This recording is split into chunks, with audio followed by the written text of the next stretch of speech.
Hey everyone, welcome back. I'm Josie with Awakened Soul, and we're here for a reading about the person on your mind and your connection to each other. Today's reading is going to be all about this person's general stance in this connection. So, what have they been thinking about lately? How are they currently feeling about you and your connection to each other? Let's get started using the tarot, and then I'm going to hop around as I see fit. I'm so excited you joined for the reading here today, and I hope you are having an amazing day or night whenever you're here. First card up is the Two of Swords. Let's get a few more. This person could be in the middle of making an important decision involving you and your connection right now. Ooh, okay. We have the Wheel of Fortune. You might be in separation with this person, okay? This could be an ex or somebody you're no longer like in a relationship with, or the connection is a little bit unsteady. Yeah, okay. So right now it seems like this person, their general energy towards you and the connection seems to be making an important decision, okay? They're not quite sure of whether or not they want to turn things around with you or come back into the connection or leave it be.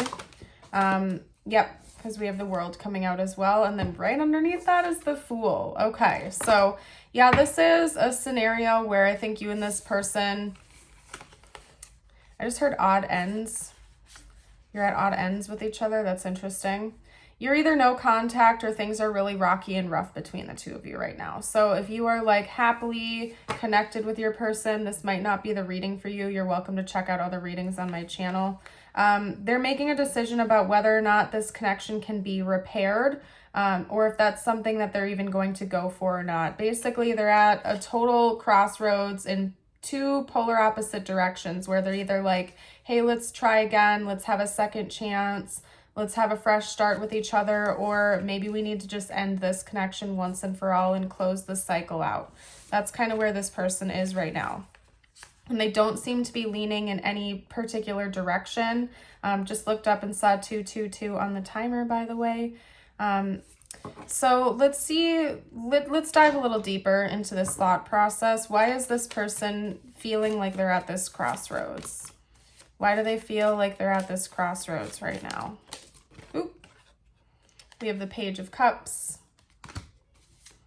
Ooh, this might be a person who's very prideful. They might have something to apologize to you for, and they're not sure if they can work themselves up to actually do that or not.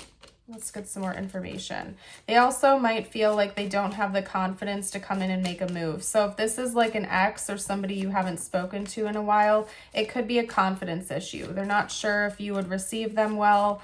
They definitely don't want to get rejected by you. So if this is somebody who like ghosted you, blew you off, you didn't have a good ending with each other, or maybe it's been a really long time since you've spoken, they're not sure how you would even respond to them. That's part of why they're at this indecision phase right now, where they feel like they don't know which direction to go in.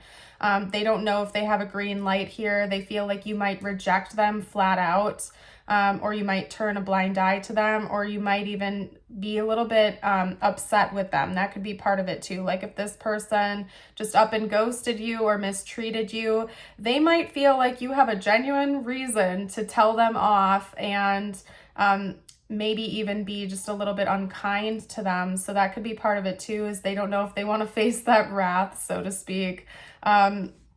Geez, this is an interesting reading, you guys. Let's get a few more cards. I do feel like for the majority of you watching, this is a no contact situation. If this is your current person, somebody you are speaking with right now, I'm just not feeling that for this reading. It could be, take it if it's resonating, but they still feel like maybe they should have apologized to something they did a long time ago, apologize to you for that. Maybe they haven't, and they don't know if they can work themselves up to actually doing that. Maybe because they feel like it was so long ago, but it's still like kind of bleeding into this stage of this connection. They don't know if it's too far gone or what's going on. But for most of you, this is no contact. It's like an ex or an ex situationship, and they just don't know if you would even be happy to hear from them again, if you'd be upset, if you would tell them off, flat out ghost them, block them. So that's why they can't make up their mind about whether or not to try again or have a second chance with you here. We had the Queen of Wands come out a moment ago. All court cards so far for this section. They look at you like this King or Queen of Wands. You're very confident in yourself. You're very charming. Maybe you're just naturally attractive. You could be this person's like go-to type that they tend to date. There's just something about your charm, something about your energy that is so fiery and magnetic to them. Maybe they're afraid that you're too out of their league. Maybe you went through a glow up. So like if this is an ex or an ex situationship, maybe you went through like a big time glow up and now you're even more attractive in their eyes than you were before. And they're like, oh, I don't even know if they'd take me back. I don't even know if they want anything to do with me now. Especially with your energy too. I'm not just talking about like a physical glow up. I'm talking about like everything. You went through like a spiritual glow up, a personality glow up, a physical glow up. Like you're out there shining. Maybe you upped your standards a little bit or a bit. And this person doesn't know if they're going to meet your qualifications anymore. We also have the Three of Wands coming out here. So this person still thinks about you being a part of their life in the future.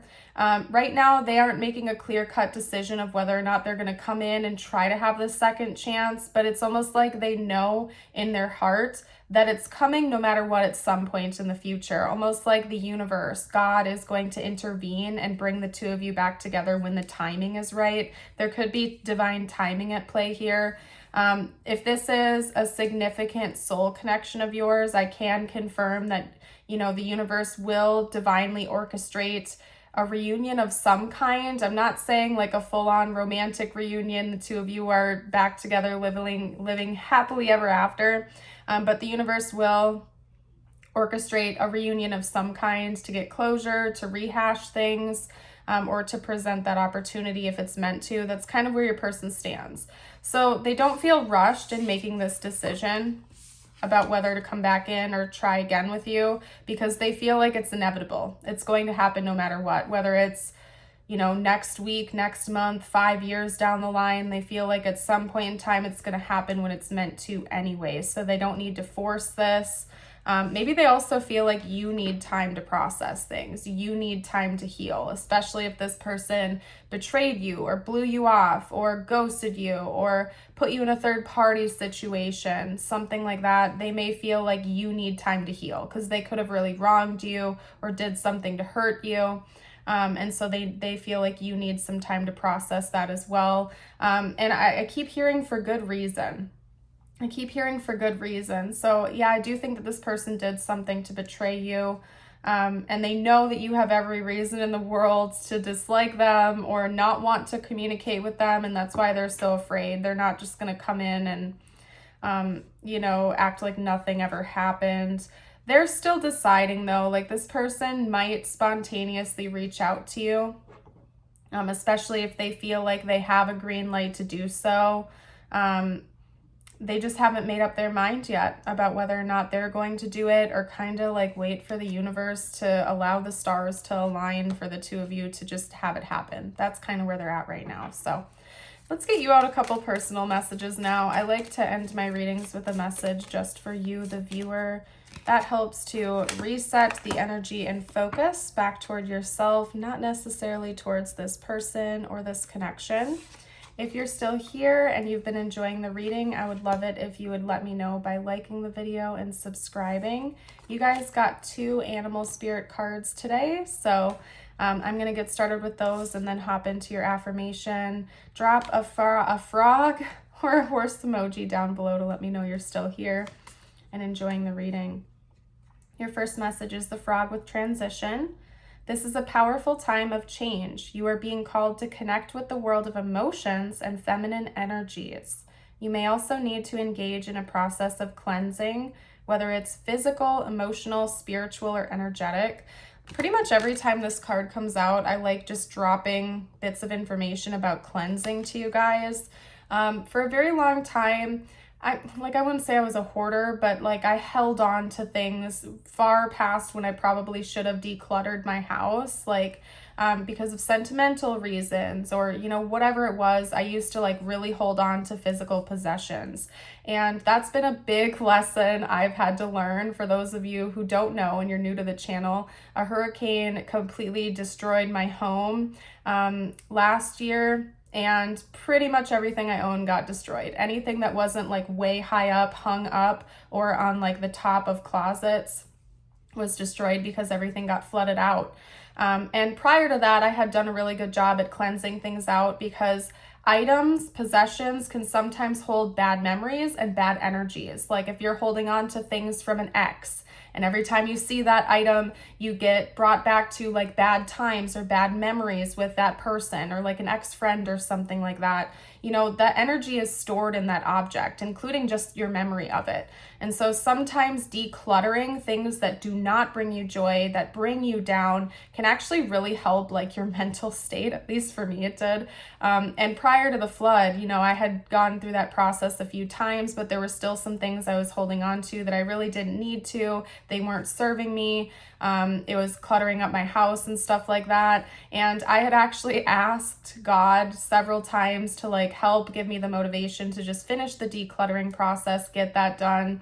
And unfortunately, I got brought a tower that did it for me. And that's not exactly what I was asking for. However, it did get the job done, I guess. And I'm an optimist. Even when I'm faced with like huge, terrible things in my life, I do try my very best to see the bright side when I can. And so I guess that's one good thing that came from it, is I had a big declutter, a forced declutter. But what I'm getting at here is, you know, when we go through a cleansing process, it's not just about like emotional purging or spiritual cleansing. Sometimes doing a physical cleanse of your space can also really help out a lot.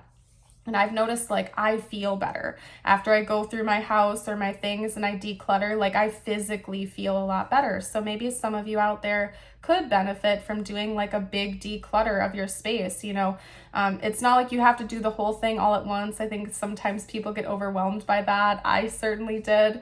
But maybe just start with one closet or one drawer, something like that. Take out whatever you're not using, anything that's broken, anything that brings back like bad memories, bad energy. Just, you know, donate it, recycle it properly, whatever you got to do. So anyway, message number 2 is the horse with freedom. You must break out of any limitations that are holding you back, whether they are self-imposed or put on you by other people or society. Break free and run faster toward your dreams. Okay, and then last but not least, your affirmation of the day. I invite you to affirm this with me. I'll hold it up in case you would like to do that. You can comment it, read it out loud, write it down. Life is full of love and I find it wherever I go. That's a good one. You experience what you choose to direct your energy and attention towards. If you want to experience more love, concentrate on loving yourself first. That is so true. Like, this is facts, okay? Self-love attracts more love in your life. So if you're looking for an honest, loving connection, whether it's romantic, platonic, whatever it is, start by loving yourself first. When you're living your best life, loving yourself, loving the life that you are experiencing, the universe naturally brings more things to love to you, including closer connections. So focus on loving yourself first and foremost. That way, you know, you'll fill up your own cup and you're able to pour into other people's cups more as well, and universe will also bring you more blessings. So I'm going to leave this reading here though. Thank you for joining. I hope you have a blessed rest of your day or night, and I do hope to see you for a future reading. Bye for now.